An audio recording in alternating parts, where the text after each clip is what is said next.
Après 8 ans de mise en œuvre, la mesure de gratuité des soins va faire l'objet d'un recalibrage dans sa gouvernance et ses pratiques.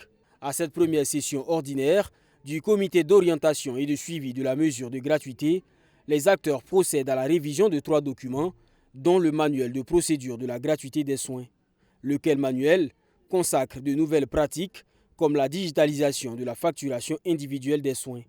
Depuis 8 ans, on utilise des factures papier et c'est beaucoup plus efficace et efficient en utilisant du numérique, et les projections nous montrent que si on atteint un niveau de couverture maximum avec ça, on va économiser à l'échelle nationale d'environ 9 milliards de francs CFA, et cela va nous permettre de regarder encore dans la gratuité quels sont les soins qu'on peut aussi ajouter.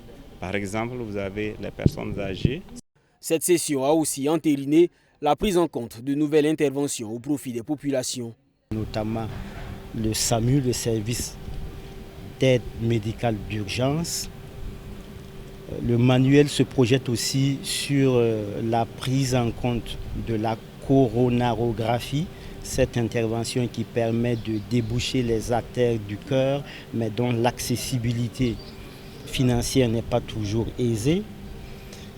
Et donc voici un certain nombre d'aspects qui ont été revus au niveau du manuel de procédure de la gratuité des soins. Depuis le 1er mars, le ministère en charge de la Santé a procédé à la suspension temporaire de la gratuité des soins dans les formations sanitaires privées non confessionnelles. À ce jour, un nouveau cahier de charges est fin prêt afin de leur permettre de reprendre le service. Et ça fait suite à une évaluation que nous avons menée sur le terrain en juillet 2023.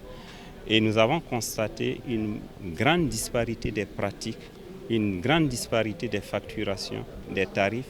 Et il était temps de suspendre.